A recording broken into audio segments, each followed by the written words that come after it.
La señal entrevistas le da la bienvenida a alguien que usted conoce habitualmente de Mesa de Periodistas, el querido amigo Néstor Gorojowski. ¿Cómo está, Néstor? ¿Cómo andas, querido? Bien, muy bien.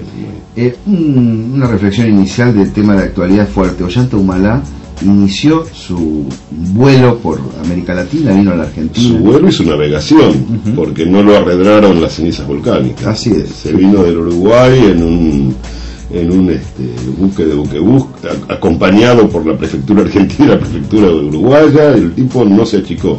Bueno, a Ban Ki-moon también, ¿no? Le trajeron un servicio regular, le hicieron comer un sanguchito en el boliche de la Andricina, en una estación de servicio. Está bien, que se vayan allanando a las situaciones. Que se hagan duros, que se endurezcan. Es importante lo de Humala, ¿no? Yo creo que es importante. Perú, después de muchos años, sí. Fujimori, Alan García, en el peor de los sentidos, con la decadencia del APRA. Además, el Perú, en todo este periodo terrible que vivió, incluso después de la caída de la Revolución Peruana, ha sustituido la vieja institución del pongaje por la exacción directa a través de la minería multinacional. Ajá. Y esto, bueno, esto que ha sucedido es una respuesta del Perú a décadas de saqueo de las características más virulentas que se puedan imaginar. Así que sí. O sea que el desafío que tiene Ollanta es importante porque hay una estructura gigantesco. Él tiene que reformular la estructura entera del Perú. Y mi impresión es que él ha acertado con el mecanismo. Si bien él contiene a todos los peruanos, inclusive a aquellos que no lo votaron, y es clara su intención, al mismo tiempo plantea un rumbo. Dice, todo está muy bien, pero nosotros nos vamos a orientar hacia el Mercosur y hacia la UNASUR. Veremos cómo, y además lo dice explícitamente, porque sabemos que tenemos firmados tratados de libre comercio que son incompatibles con el Mercosur. Pero vamos a encontrar la manera, porque el destino del Perú es América Latina y no el norte. Eso es fundamental. Creo que en ese sentido el fortalecimiento de UNASUR es visible. Sí. Hubo nuevas informaciones relacionadas con algo que había quedado en el primer semestre del año bajo la alfombra. Moneda y Banco del Sur. Se volvió a hablar, estuvieron reunidos los ministros de Finanzas, no se tomó una determinación que avanzara más de lo que ya se había avanzado, que era bastante, pero volvió a existir el tema como materia de agenda. Creo que las dificultades del euro, las dificultades en Europa frenaron un poco, ¿no? Como diciendo, nos caemos todos juntos, cuándo conviene atar y cuándo no. Me parece que hay una reflexión en alrededor. Bueno, en Europa vos sabés que en el sentido es importante tener en cuenta que está partida. Hay países de Europa que nunca entraron a Eurolandia. Dinamarca. Suecia. En Suecia hubo un referéndum. Para los suecos fue muy evidente, porque además hubo una campaña muy fuerte en ese sentido, que la implantación del euro era la implantación de un sistema aparentemente igualitario que escondía un privilegio fundamental para Alemania y un privilegio secundario para Francia. Claro. Porque si vos manejás la herramienta de cambio, determinás la producción local. En realidad le han impuesto una convertibilidad de prepo a los países de estructura económica más débil de Europa, a España, a Irlanda, a Portugal, a Grecia. No es casual que la bolsa se empiece a descoser por ese lado. Pienso entonces Brasil puede llegar a tener una presencia demasiado importante en la determinación de la moneda. Ahí está la inteligencia que tenemos que tener en el manejo y el tejido de la integración, indudablemente. Claro que sí, es un riesgo que personalmente creo que el Brasil, por lo menos la dirigencia política del Brasil, no necesariamente la dirigencia económica de los sectores dominantes del Brasil lo tiene claro. No quieren aplastar. No quieren aplastar, ellos entienden que el Brasil no puede, lo han dicho además muchas veces, no es una novedad, ¿no? El Brasil solo no va a poder, por lo tanto tiene que tener alguna manera de encuentro fraternal con el resto de América Latina y América del Sur en particular. Esto es lo que venía diciendo Metol Ferré en sus últimos tiempos, digamos, antes de morir. Fue el último de los grandes gigantes que nos abandonó. Queremos aprovechar para felicitar a Telesur por la producción sobre Metol Ferré. Realmente ha sido muy disfrutable y muy justa que se ponga en marcha ese tipo de imágenes en pantalla. Si el pensamiento de Metol hoy en día tendría que ser de conocimiento obligatorio de los sudamericanos. Nosotros ahora, desde Patria y Pueblo, con la edición del Sur, largamos una nueva edición de Uruguay como problema. ¿Qué te tengo que hacer llegar un ejemplar? Me gustaría. Te lo voy a hacer llegar, me comprometo en público a hacerte. Y además sugerir a la gente que vaya a las librerías y lo compre. Sí. Uruguay como problema. Que es un libro fundacional. Es un libro fundacional, es el ABC de la geopolítica de la reunificación latinoamericana.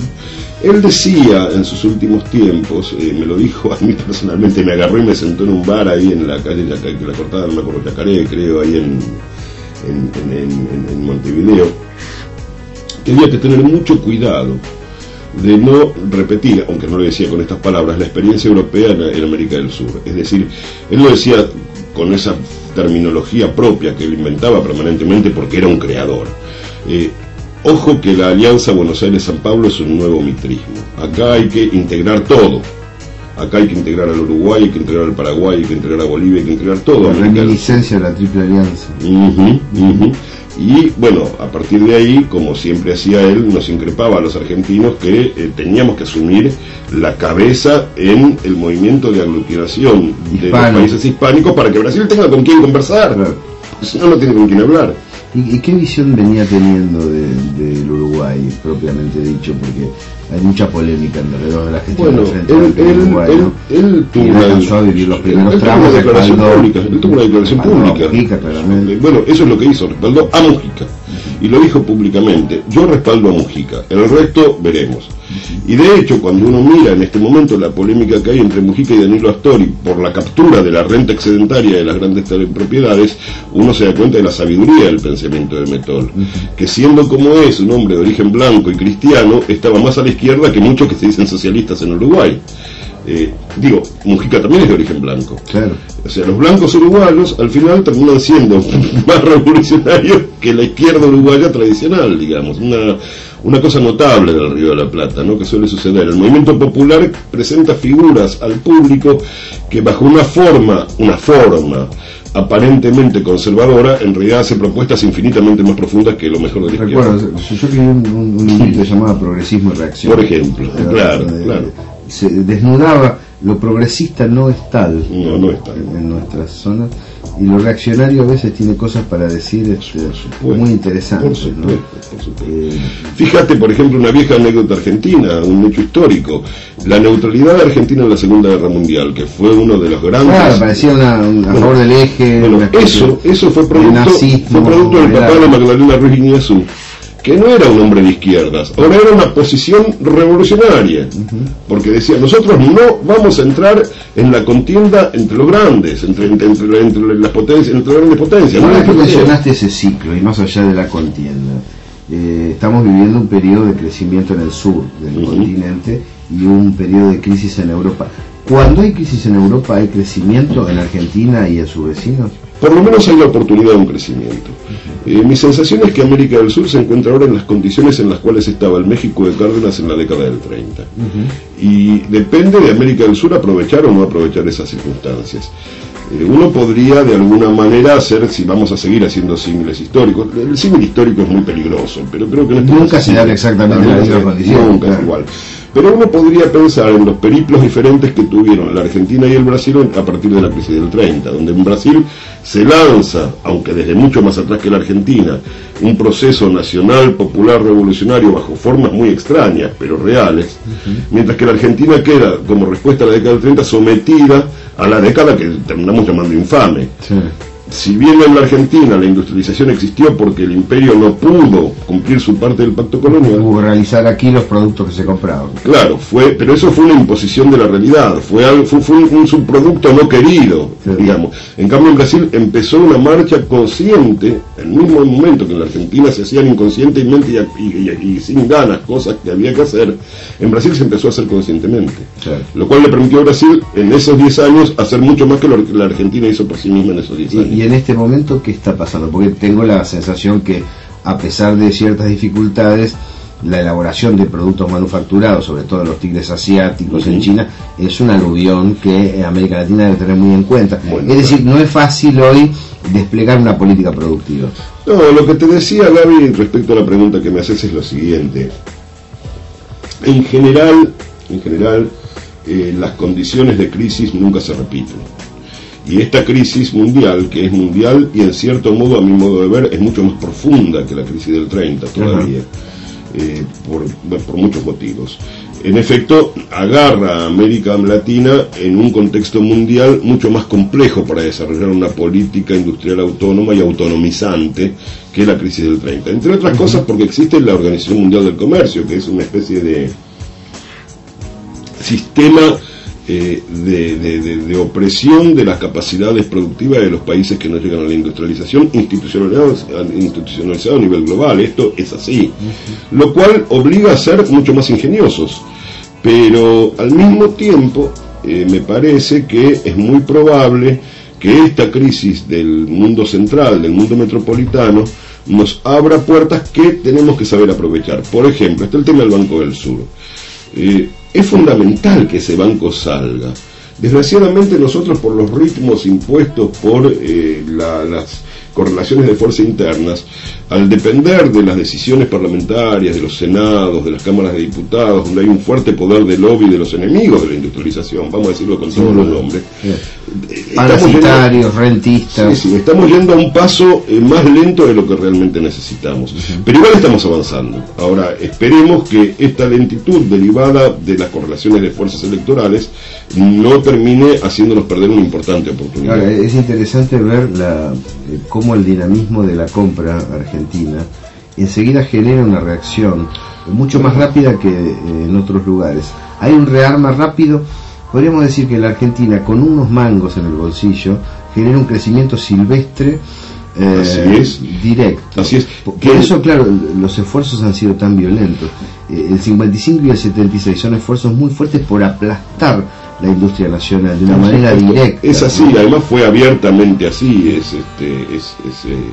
El propio Martínez de Oz reconocía al principio de su gobierno que la economía argentina era sana. Es decir, él vino a matar al enfermo. Claro. El tema, claro, es...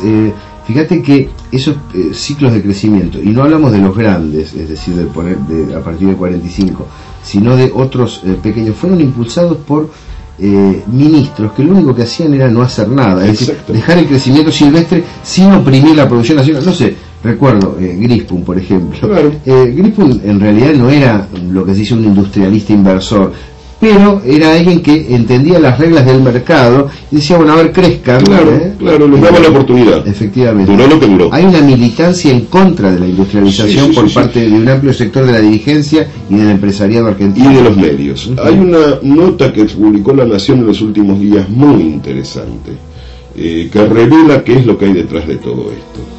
Es una nota cuyo titular era aproximadamente, no lo recuerdo exactamente, la venta por promociones ha crecido más de lo debido. ¿Esto qué significa en realidad?